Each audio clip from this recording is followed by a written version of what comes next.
Yes बच्चों, कल capital account transaction section 6 start किया। क्या स्टार्ट किया? सामने देखो, कल आप लोगों को बताया कैपिटल अकाउंट ट्रांजैक्शन होते क्या है। सेंट्रल गवर्नमेंट कौन से रूल्स बनाएगी इनके रिगार्डिंग, आरबीआई कौन से रूल बनाएगा, और आज बात करनी क्या अलाउड है क्या अलाउड नहीं है। समापन समारोह चल रहा है इस एक्ट का।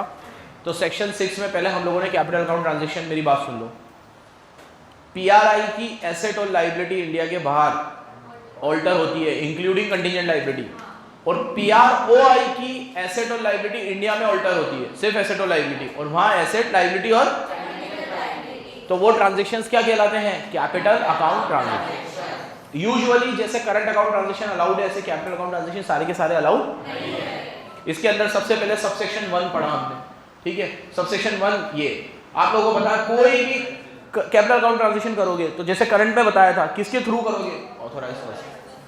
आरबीआई के पास पावर है कि वो कैपिटल अकाउंट ट्रांजैक्शन के लिए रूल्स बना सकती है, और वो बना चुकी है।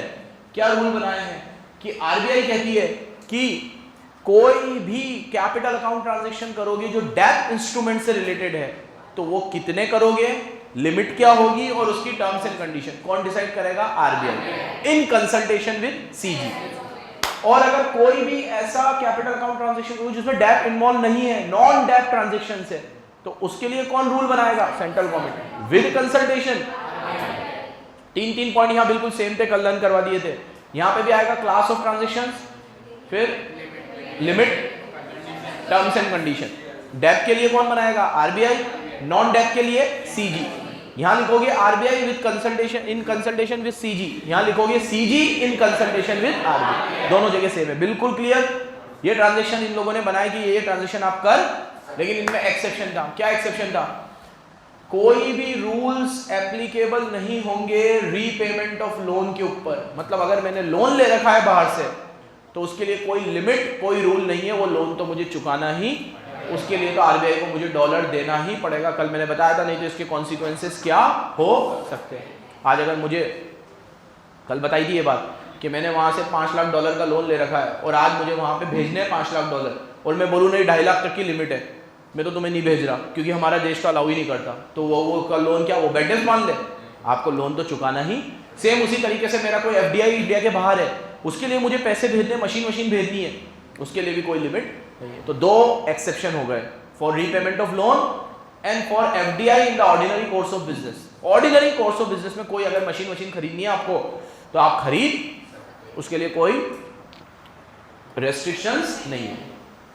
अब 2A मतलब 2 और 2A किसका था? 2 किसका था? आरबीआई वाला डेट इंस्ट्रूमेंट का, और 2A किसका था? सीजी वाला नॉन डेट का। देखो वर्ड टू वर्ड वही लिखे हुए, क्लास ऑफ ट्रांजैक्शन, लिमिट और टर्म्स एंड कंडीशन, ठीक है।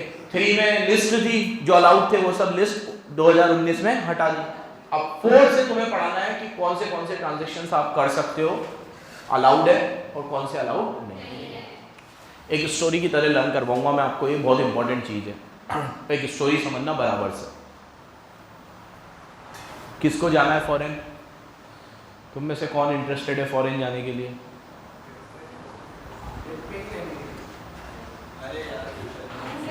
बेटा 11:30 की क्लास मैंने वैसे ही इतनी लेट शुरू करी,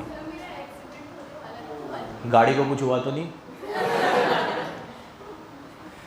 चलो अब, हाँ बहुत सारे जनों को फॉरेन जाना है, एक बार फिर हार्ड हैंड रेस करो, ठीक है।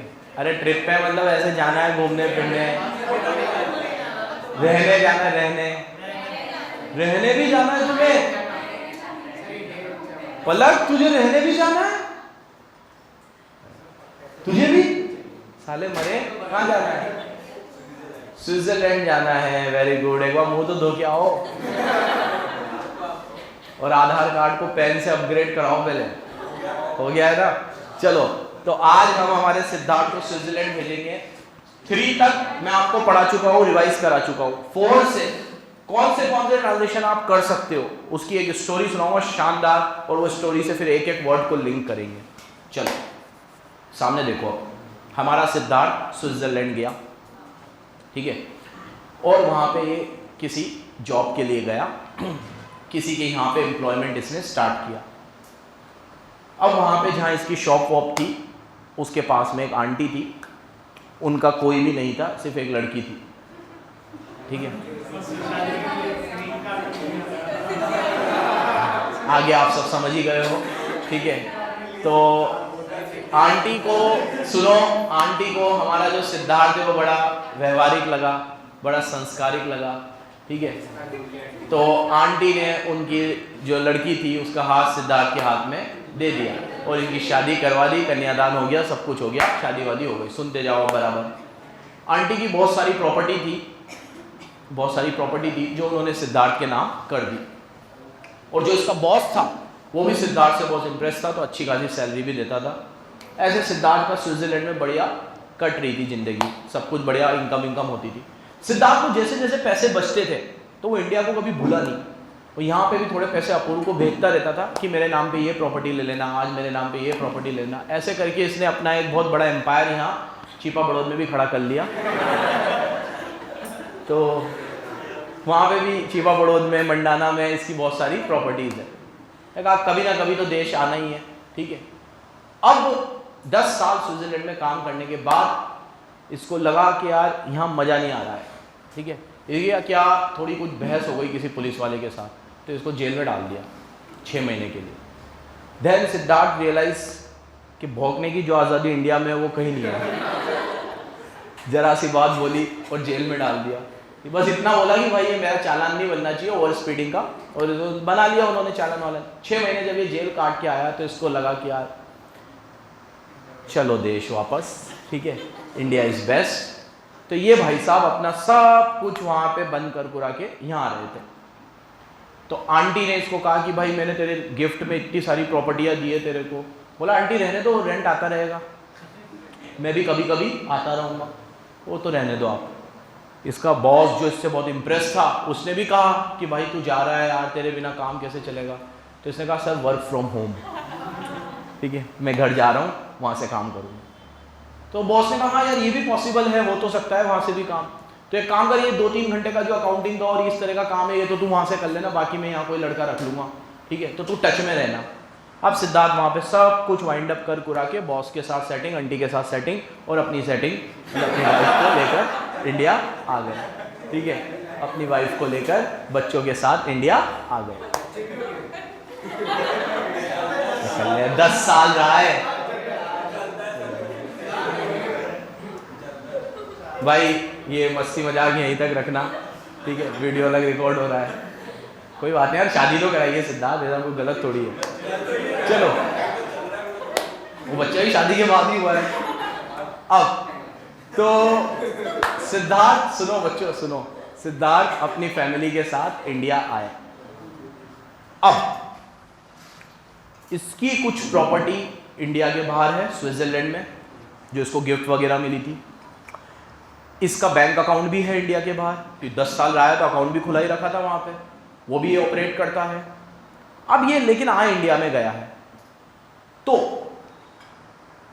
पीआरआई जब इंडिया आ जाता है किसी विदेश से अपना काम धंधा छोड़कर, तो उस समय विदेश में रहते हुए उसने जितनी भी प्रॉपर्टी वहां पे कमाई, उसके लिए जो ट्रांजैक्शंस उसको करने हैं, और उस प्रॉपर्टी में से जो प्रॉपर्टी उसने इंडिया में बनाई वो सब फ्रीली अलाउड है। उसके लिए कोई लिमिट, कोई रेस्ट्रिक्शन, कोई अप्रूवल रिक्वायर्ड नहीं है। तो ये यहां आ चुका है, अब ये वहां से काम भी कर रहा है, तो वो सैलरी वैलरी इसको मिलती रहेगी, इसका वहां से रेंट वेंट आता रहेगा। वो रेंट में से इसने 1-2 प्रॉपर्टी और खरीद ली वहां पर, इसके बॉस और आंटी को बोलकर कि 1-2 और खरीद लेना इसमें से, वो सब वहां चल रहा है और ये यहां है, ये यहां है, फिर भी वो सारे ट्रांजैक्शंस अलाउड है। सेम इसी तरीके से इसने वहां पे कोई सिक्योरिटी खरीदी उन्हीं पैसों में से जो उसने वहां थे, वहां इसका अकाउंट भी है, वहां पे एक बैंक अकाउंट भी है इसका, उसमें भी पैसे पड़े हैं, उसमें कोई ट्रांजैक्शन चलते हैं, उसमें ब्याज आता है, वो भी सब अलाउड। प्रॉपर्टी का रेंट आता है, वो भी सब, कोई रिस्ट्रिक्शंस, कोई लिमिट नहीं है। समझ में आया? ये स्टोरी याद रहेगी। तो कोई पर्सन रेसिडेंट इन इंडिया कभी आउटसाइड इंडिया गया था और आज वापस इंडिया में आ चुका है, तो वहां जो भी कुछ वो बनाया है उसने, और जो उन पैसों से इंडिया में भी बनाया है, वो सब ट्रांजैक्शंस करने के लिए वो जितना डॉलर चाहे विड्रॉ कर सकता है, कोई तरह की रेस्ट्रिक्शंस नहीं है। अब पढ़ूं मैं, अब एक एक वर्ड रीड करना, ये स्टोरी याद रखना। PRI कौन? Siddharth. Hold, on, transfer, invest in any foreign currency, in any foreign security, any immovable property situated outside India, ये सब कुछ वो कर सकता है if it was acquired when he was resident, या फिर inherited from a person, या फिर किसी से inherit हुआ है। किसने दिया था इसको? हाँ, आंटी ने, सासू माँ, ठीक है। तो inherited from a person who was resident, तो जो सासू माँ से प्रॉपर्टी मिली वो, और जो इसने खुद अपनी मेहनत से एक्वायर करी वो सब ये होल्ड भी कर सकता है। यहां आने के बाद किसी को ट्रांसफर करना चाहे तो ट्रांसफर भी कर सकता है, और उन पैसों में से कुछ और भी इन्वेस्ट करना चाहे तो इन्वेस्ट भी कर सकता है। तो ये किसके ऊपर रूल लग रहे हैं? उन लोगों पे जो बाहर कुछ काम करके आए हैं लेकिन अब परमानेंटली इंडिया में सेटल हो गए हैं। तो है तो वो PRI, लेकिन उनकी एसेट्स आउटसाइड इंडिया अभी भी है, वो लोग फ्रीली यूज कर सकते हैं, क्योंकि वो उनकी बिल्कुल सफेद इनकम है, क्योंकि वो उन्होंने तब कमाई जब वो वहां थे। तो इनकम टैक्स के कोई रूल लग नहीं रहे, क्योंकि मैंने तुम्हें पहले भी बहुत बार बोला है, मुर्सा सर ने भी बोला होगा कि इंडिया के बाहर तुम कुछ भी कमाओ, लाखों करोड़ों अरबों खरबों, एक कौड़ी का टैक्स इंडिया में नहीं देना तुम्हें, वो फ्रीली एग्जेम्प्ट है, मतलब पूरी एग्जेम्प्ट है, पूरा एग्जेम्प्ट है वो। तो बस वही पैसा आप आज यूज कर रहे हो, तो उसके ऊपर इनको कोई दिक्कत नहीं। हाँ बेटा, डाउट पूछो। जैसे वो ये सिद्धार्थ वहाँ पे गया, ये तो पूरा सेटल होने वहाँ गया था, तो ये तो PRI बन चुका होगा, क्योंकि बिजनेस उस समय की तो बात ही नहीं हो रही है। हाँ, तो फिर वापस आएगा तो PRI आएगा। PRI क्यों आएगा? अब तो इंडिया आ गया ना, PRI बन गया। PRI क्या है? PRI क्या है?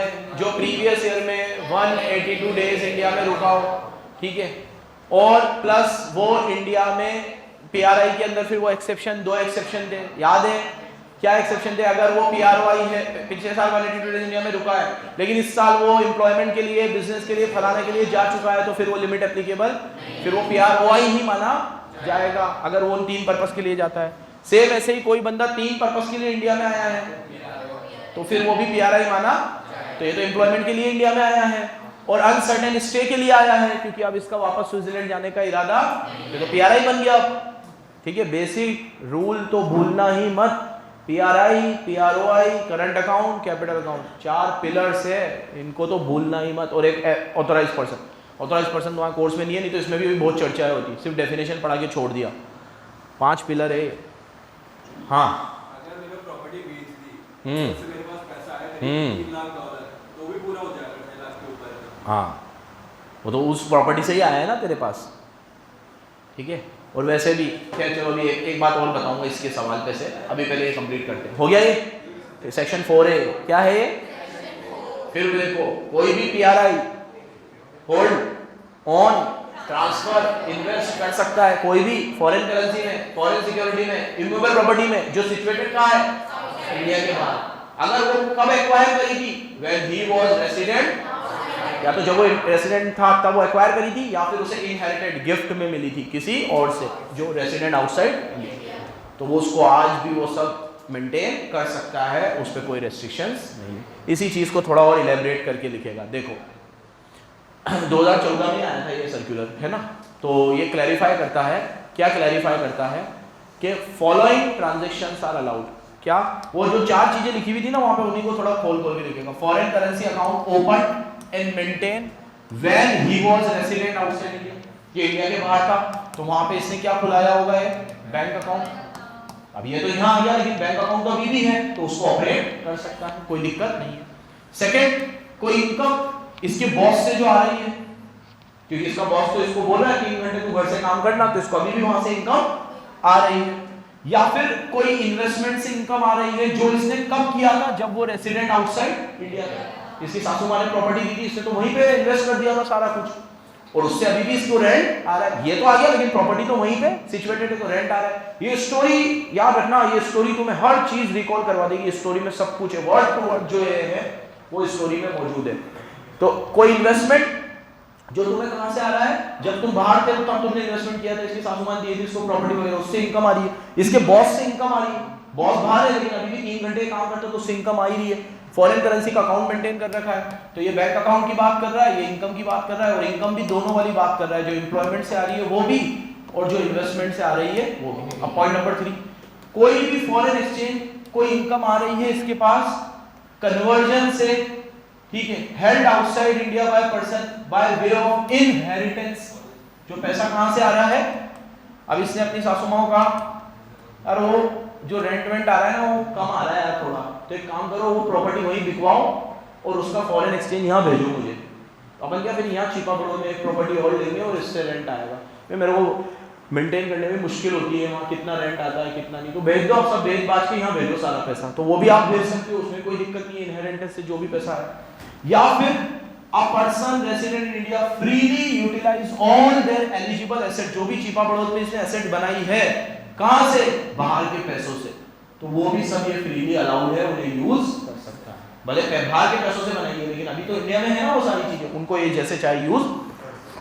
Resident in India freely utilize all their eligible asset abroad as well as income on such asset, जो अब्रॉड में है वो एसेट, उससे जो इनकम आती है वो एसेट, और सेल प्रोसीड, जो उनकी सेल प्रोसीड से पैसा आया है वो, और रिटर्न टू इंडिया, जो पैसा इसने इंडिया भेजा था उस समय जब ये अब्रॉड था तब, वो सब वो विदाउट अप्रूवल, बिना सेंट्रल गवर्नमेंट के अप्रूवल के, आरबीआई के अप्रूवल के उनको यूज कर सकता है। थीम और मॉरल ऑफ द स्टोरी क्या है, जो पैसा तुमने बाहर बनाया है उन पैसों पे हम कोई रेस्ट्रिक्शन लगाना नहीं चाहते। इवन दो आज आप इंडिया में आ चुके हो तब भी, आज आप इंडिया में हो, चाहते तो हम आज रेस्ट्रिक्शन लगा सकते थे, लेकिन पैसा आपने तब कमाया है जब आप बाहर थे, तो आज हम उन पैसों पे कोई रेस्ट्रिक्शन, बंदिश लगाना नहीं चाहते हैं। बहुत अच्छा रूल है, ऐसा ही होना भी चाहिए।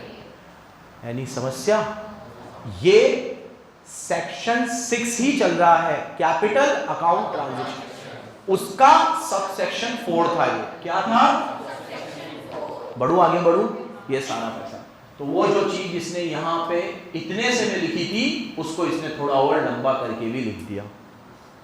सब सेक्शन 5 पे आऊं मैं। 1 किसका था, सारे ट्रांजैक्शन ऑथोराइज्ड पर्सन के थ्रू करने हैं। 2 किसका था, आरबीआई डेप इंस्ट्रूमेंट के लिए। 2A central government non debt instrument के लिए 2A। 3 ओमिटेड, वो लिस्ट तो कट गई। 4 सिद्धार्थ बाहर गया, प्रॉपर्टी बना के वापस इंडिया आ गया। अब 5 मेरी तरफ देखो, 5 अब उन लोगों की बात करते हैं जो अभी इंडिया में थे लेकिन अब ये पहले बाहर थे अब इंडिया में आ गए, या सॉरी कोई पीआरओआई था अब वो इंडिया में आ गया।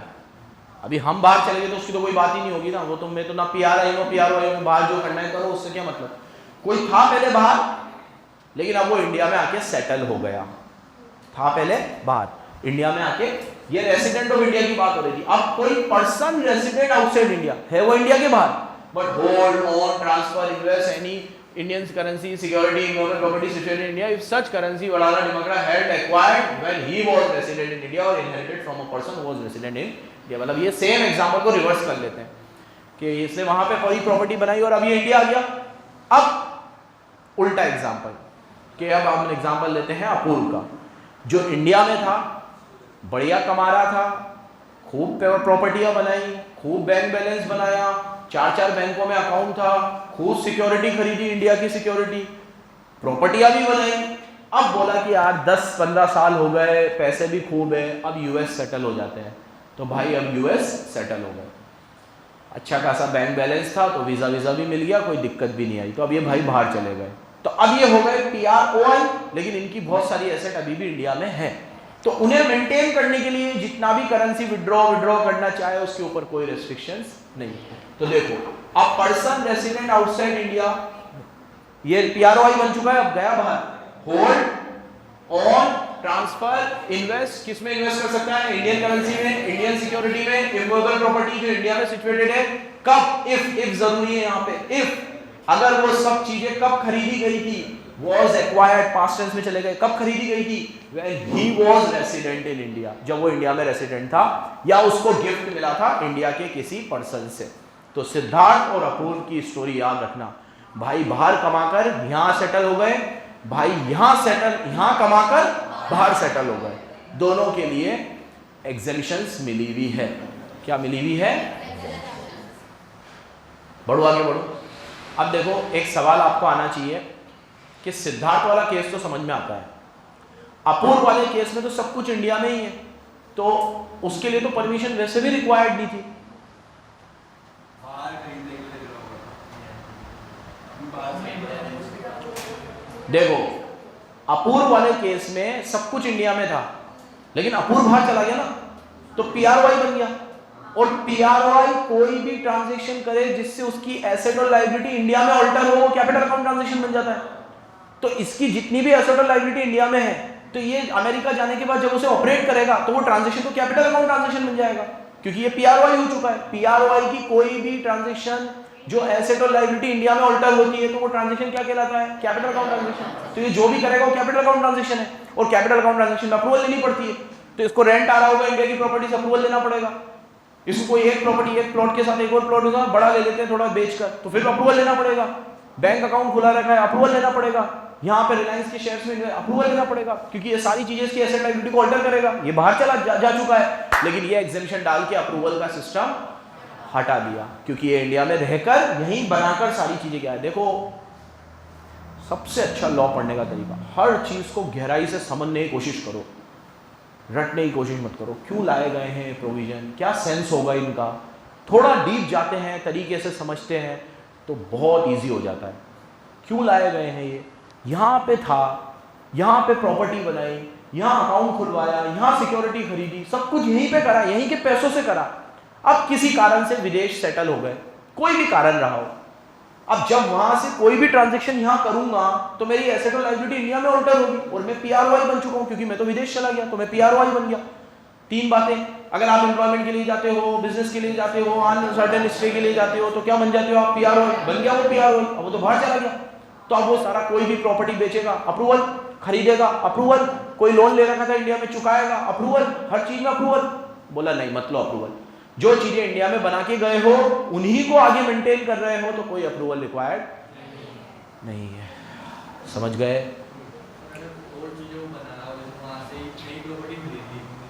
फिर है अगर वहीं के पैसों से कोई नई चीज खरीद रहे हो, ब्लैंकेट अप्रूवल नहीं मिला हुआ है कि यहाँ से जो गए हैं उनको तो सब खरीदना अलाउड है, नए पैसों से खरीद रहे हो तो अप्रूवल है।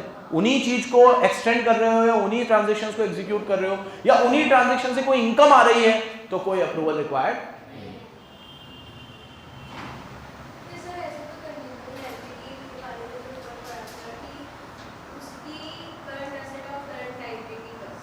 करंट एसेट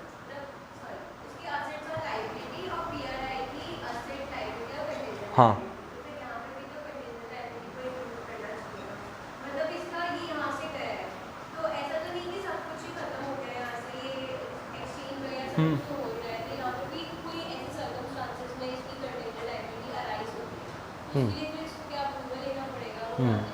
हाँ, इसलिए कंटिजेंट लायबिलिटी का रूल शायद इन्होंने इसलिए डाला है कि जब आप इंडिया के रेसिडेंट हो ना, तो आपकी बाहर एसेट, लायबिलिटी, कंटिजेंट लायबिलिटी, सब ट्रांजैक्शन हम लोग कैपिटल अकाउंट में कवर कर रहे हैं, क्योंकि आप इंडिया के हो। जब आप बाहर चले जाते हो तो जो एसेट आपकी हो गई या लायबिलिटी आपकी हो गई, उनके ऊपर हम अप्रूवल लगाएंगे। कंटिजेंट लायबिलिटी तो पता ही नहीं है कि हुई है कि नहीं हुई है, और आप भी इंडिया के नहीं हो, आप भी बाहर के हो, तो दोनों ऑड हमारे फेवर में नहीं है। तो इस चक्कर में हमने कंटिजेंट लायबिलिटी पीआरवाई की छोड़ रखी है, सिर्फ किसकी पकड़ रखी है? समझ रहे हो मैंने क्या बोला अभी? दोनों ऑड हमारे फेवर में नहीं है, मतलब क्या? एक तो बंदा बाहर का, और उसने कोई ट्रांजेक्शन यहाँ किया मेरे साथ, और उसकी कंटिजेंट लायबिलिटी अभी हो सकता है लायबिलिटी अराइज हो सकता है ना। तो वो बंदा बोल रहा है कि अभी ये सपोज करो, मेरी बात सुनो, मैंने किसी बाहर के बंदे पे केस किया, फॉरेनर पे, और मैंने उसको नोटिस भेजा। अब उसने मेरे को नोटिस भेजा कि साला तुम्हारे देश के लॉ मेरे पे थोड़ी एप्लीकेबल होंगे, मैंने तुम्हारे साथ ट्रांजेक्शन किया था दुबई के लॉ के हिसाब से, और तुम इंडिया का लॉ लगा रहे हो, तो मैं तो ये पैसे नहीं दूंगा। अब मसला सुप्रीम कोर्ट में चल रहा है, हो सकता है मुझे पैसे दे या ना दे, अब अगर इसने पैसे दिए तो लाइबिलिटी बनी जाएगी, तो तब ये मेरे से अप्रूवल ले लेगा आरबीआई से। अगर इसको पैसे देने ही नहीं पड़े, कंटीजेंट लाइबिलिटी है, तो ये अप्रूवल भी पहले ले ले। और अभी तो केस भी चल रहा है, तो एक तो ये पहले इंडिया का भी नहीं है, तो इंडिया में आया अप्रूवल लेने के लिए, उसमें लाइबिलिटी भी अभी पक्की नहीं हुई है कि देना है कि नहीं देना, तो क्यों मगजमारी करनी हो, तो बाहर का ये बाहर ही रहने दो, जब लाइबिलिटी पक्की हो जाएगी तब अप्रूवल ले लेगा। इसीलिए पीआरओआई की कंटीजेंट लाइबिलिटी को एक्सक्लूड किया हुआ है, लेकिन पीआरआई में तो मैं तो इंडिया में ही हूं, तो मेरे को तो अप्रूवल लेने में क्या जा रहा है। अगर लाइबिलिटी अराइज हो गई तो दे दूंगा, लाइबिलिटी अराइज नहीं हुई तो नहीं दूंगा, अप्रूवल तो ले लूं, मैं तो इंडिया में ही हूं ना। इसलिए पीआरआई का तो कंटीजेंट भी कवर किया है, पीआरओआई का कंटीजेंट कवर नहीं। ये मुझे लगता है ये लॉजिक होगा, बट ये तो कुछ लिखते तो है नहीं कि ये लॉजिक होगा, लेकिन मुझे यही लगता है कि यही होना चाहिए, क्योंकि वहां पे दोनों ऑड हमारे फेवर में नहीं है, बंदा भी बाहर है और लाइबिलिटी का अभी पक्का होना भी तय नहीं है, तो अप्रूवल दिलवा के करोगे क्या, तो उसको कैपिटल अकाउंट ट्रांजैक्शन माना ही नहीं है।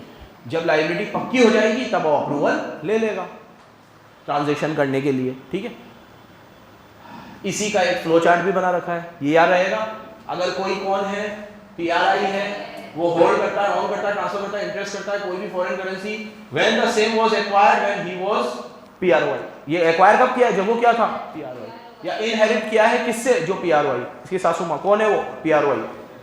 सेम ऐसे ही अपूर्व, ये होल्ड करता है, ऑन करता है कोई भी इंडियन करेंसी ट्रांसफर वगैरह, जो उसे कब एक्वायर करेगी, व्हेन ही वाज पीआरआई, जब वो इंडिया में था। या फिर इस बंदे से इनहेरिट करी है जो पीआरआई थी, जैसे इसकी सासू, वो तो इंडिया में ही होगी, तो इसकी सासू ने भी तो दिया होगा दहेज, ठीक है, स्विट्जरलैंड से कम आया होगा लेकिन आया तो होगा। तो यहाँ पे भी बहुत सारा माल इसने बनाया दहेज वगैरह से, तो वो आराम से उसको गिफ्ट, ठीक है, एक ही बात है। डेब्ट इंस्ट्रूमेंट का मतलब वही है जो सेंट्रल गवर्नमेंट बताएगी, तो बताया नहीं है तो आपको तो डेब्ट इंस्ट्रूमेंट मतलब वही डिवेंचर्स वगैरह बोला है। डेब्ट instrument means as may be determined by CG with consultation with RBI. अब ये इतना खाऊ है, इतना खाऊ है, इतना सब बता दिया इसने ढंग से, फिर कैपिटल अकाउंट की परिभाषा which alter the asset liability including, पागल हो चुका है ये, निहायती पागल, इसको काट दो पहली फुर्सत में, ठीक है। अब अपन परमिसिबल और नॉन परमिसिबल ट्रांजैक्शंस पे आ जाते हैं। सर अभी क्या पढ़ा रहे थे, अभी ट्रांजैक्शन में थोड़ी बताया कि ये परमिसिबल है, पर्सन के हिसाब से छूट दे दी कि आप अगर इंडिया के बाहर हो, कुछ कमा के इंडिया में लाए हो, अलाउड। आप अगर इंडिया के बाहर चले गए हो, इंडिया में कमा रखा था, अलाउड। ट्रांजैक्शन की बात करी कि ये वाला वो वाला सब अलाउड कर दिया हमने। अब ट्रांजैक्शंस की बात करते हैं। अब नॉर्मल लोग भी तो होंगे जो इंडिया में ही हैं, कहीं बाहर गए, या जो इंडिया के बाहर ही है, इंडिया में नहीं, नॉर्मल भी तो लोग होंगे। तो अब नॉर्मल लोगों की बात करते हैं।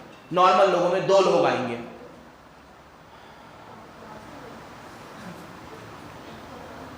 बेटा पूछ के उठाया करो। सबसे पहले उन लोगों की बात करेंगे जो कौन है, पीआरआई है, फिर उन लोगों की बात करेंगे जो कौन है, पीआरओआई, ठीक है। तो पीआरआई के कौन से ट्रांजैक्शन अलाउड है और पीआरओआई के कौन से ट्रांजैक्शन अलाउड है, इसकी बात करते हैं। सामने देखो,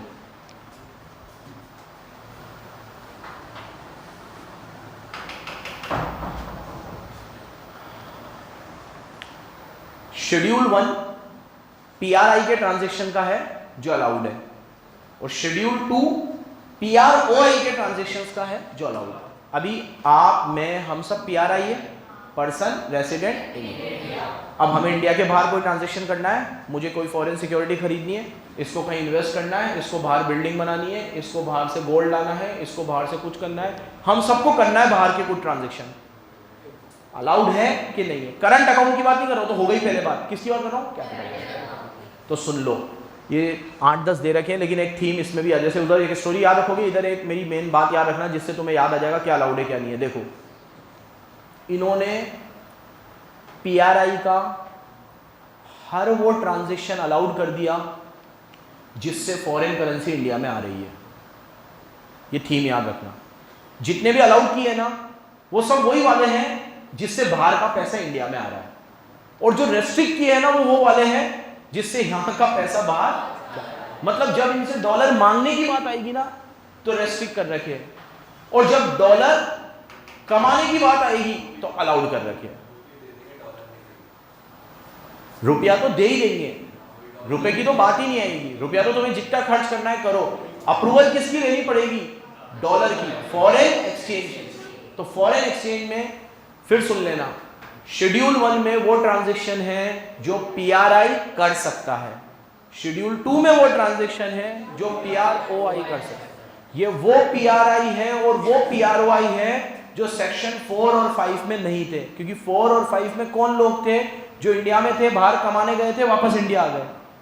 और 5 में कौन थे? जो इंडिया में थे, यहां कमाया और बाहर चले गए। ये तो एक्सेप्शनल केसेस है ना, नॉर्मल लोग भी तो होते हैं। तो आप और मैं क्या है? नॉर्मल पीआरआई है।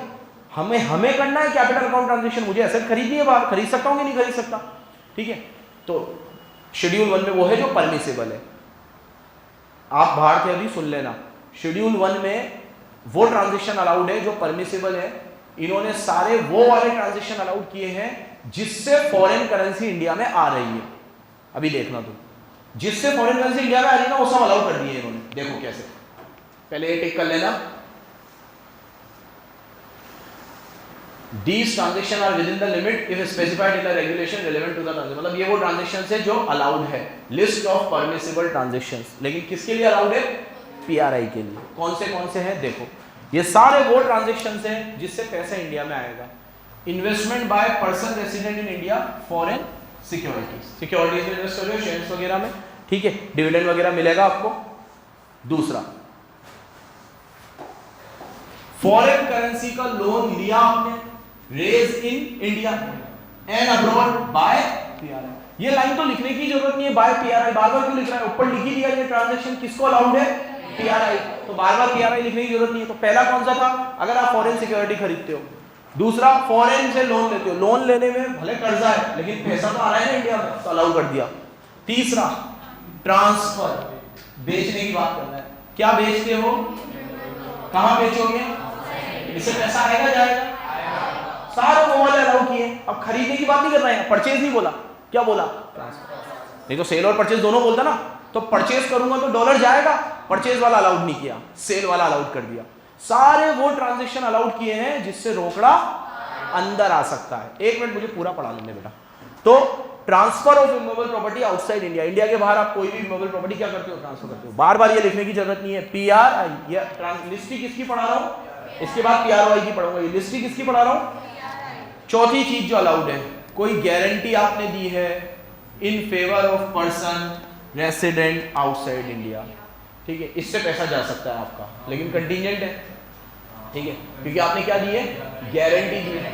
तो गारंटी का क्या मतलब होता है कि अदीबा ने पैसे नहीं दिए तो मैं दूंगा। तो पहले तो अदीबा देगी ना, अदीबा ने नहीं दिया तो मैं दूंगा, तो कंटीजेंट लायबिलिटी, ठीक है। प्राइमरी लायबिलिटी तो अलाउड है। अच्छा, पहले ये बता दूं, ये लिस्ट के अंदर, ये लिस्ट जो है इसमें वो 2.5 लाख की स्टैंडर्ड लिमिट इधर भी लगेगी। यहां पे भी ब्लैंकेट परमिशन कितना भी नहीं निकाल सकते। फॉरेन सिक्योरिटी खरीदनी है तो मैक्सिमम कितनी? 2.5 लाख डॉलर। वो 2.5 लाख की जो करंट अकाउंट में लिमिट थी ना, वो कैपिटल अकाउंट में भी है। करंट अकाउंट में जो लिमिट थी ना 2.5 लाख की, वो किस में है? कैपिटल में भी है। यहां पे भी मैक्सिमम कितना निकाल सकते हो? 2.5 लाख। इससे ज्यादा के लिए तो अप्रूवल लगेगा। अब export, import and holding of currency notes. अगर आप करेंसी नोट्स को एक्सपोर्ट इंपोर्ट करते हो, वैसे ये इसलिए अलाउ कर रखा है क्योंकि ये करेंसी नोट्स को कोई ऐसे ही इंपोर्ट एक्सपोर्ट नहीं कर सकता, इसके लिए पहले से लॉज है, ठीक है। एक्जिम पॉलिसी के तहत इसमें लॉज बने हुए हैं। Export import policy, Exim policy होती है, उसमें होता है। अभी जैसे मैं बोलूँ कि मेरे को डॉलर भेजना है, यूरो भेजना है, ऐसा अलाउड कर देंगे मेरे को? ऐसे कोई सी कितना भी डॉलर भेज दूं मैं और कितना भी डॉलर खरीद लूं, ऐसा अलाउड थोड़ी है। तो यहाँ पे परमिशन इसलिए दे रखी है क्योंकि इसका एक अलग कानून है, उसके तहत आपको लाना पड़ता है, अलग लॉज है। तो यहाँ पे बोल रखा है कि लॉ को फॉलो कर रहे हो तो यहाँ पे आप डॉलर को करेंसी को एक्सपोर्ट इंपोर्ट कर सकते हो। अब कोई भी लोन या ओवरड्राफ्ट लेते हो तो ये तो ऊपर लोन में आ ही गया। लोन लेने से क्या होगा? पैसा आएगा, तो ये भी अलाउ कर रखा है।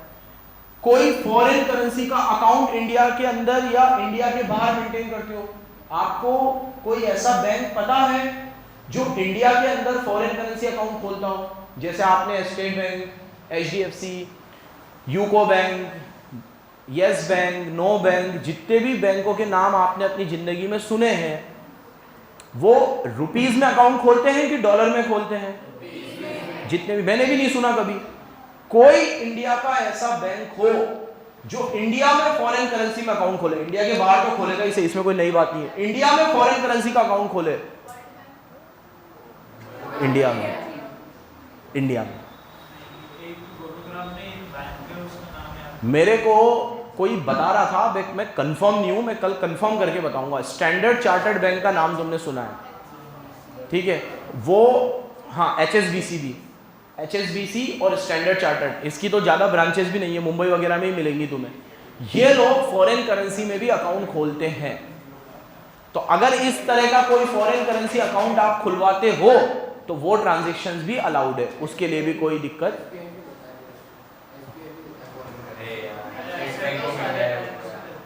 हाँ इंडिया में ही बोल रहा हूं मैं, आउटसाइड इंडिया भी है और इंडिया भी है। इन इंडिया, आउटसाइड इंडिया तो फॉरेन करेंसी में ही खुलेगा, वहां क्या रुपीज में खुलेगा। लेकिन अगर मैं, सुन लो बच्चों, इंडिया में भी अगर कोई फॉरेन करेंसी अकाउंट खुलाता हूं तो वो अलाउड है।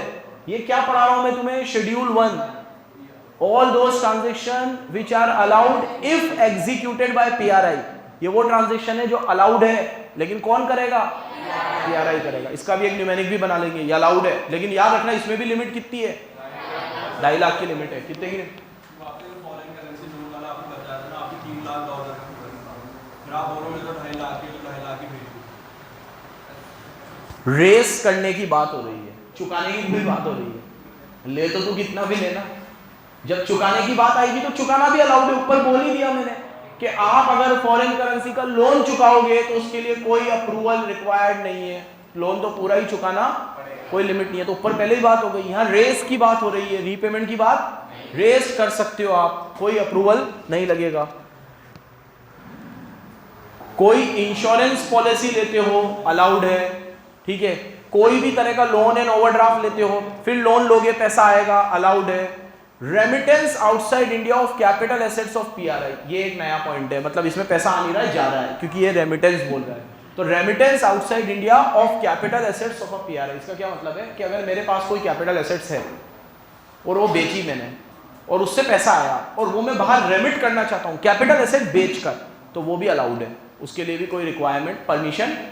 लेकिन ये सब में कितना मैक्सिमम भेज सकता हूँ, ये यहाँ पे आ जाएगा। अभी कहाँ गया, क्या हुआ, हाँ रुक जाओ बेटा, ये तो पढ़ लो। Subject to the provision of this act, a resident individual draw from authorised person foreign exchange not exceeding 2.5 lakh per financial year specified in schedule 1। तो जो शेड्यूल 1 में ट्रांजैक्शन पढ़ा रहा हूं, इसकी ओवरऑल लिमिट कितनी है, 2.5 लाख। 2.5 लाख से ज्यादा आप विड्रॉ। अब एक सवाल का जवाब देना मुझे। ओ चुन्नू इधर देख, थोड़ा चल तो रहा है ना अभी। हाँ सुनो मेरी, 1 मिनट मेरी बात सुन लो बस, फिर कल देखेंगे इसका न्यूमेरिक, कल बनाएंगे।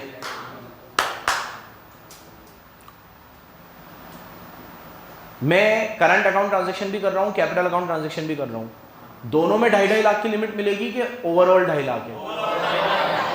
सोच समझ के जवाब देना। जैसे मुझे बाहर घूमने जाना है, तो ये कौन सा ट्रांजैक्शन है, करंट अकाउंट। और मैं PRI हूं और मैं अपनी कैपिटल एसेट बेच के रेमिटेंस कर रहा हूं, ये भी कौन सा ट्रांजैक्शन है, कैपिटल अकाउंट, क्योंकि कैपिटल एसेट बेच रहा हूं। तो ये कैपिटल अकाउंट वाला है, वो करंट अकाउंट वाला है। तो दोनों में 2.5 लाख की लिमिट है या मिलके 2.5 लाख है? वेरी गुड, मिलके 2.5 लाख है ओवरऑल। अब आप करंट कर रहे हो तो करंट करो 2.5, कैपिटल कर रहे हो तो कैपिटल करो 2.5, दोनों मिलके कर रहे हो तो भी 2.5 की लिमिट है। 2.5 के ऊपर तो आपको RBI का अप्रूवल लेना पड़ेगा। चलो कल देखते हैं बाकी।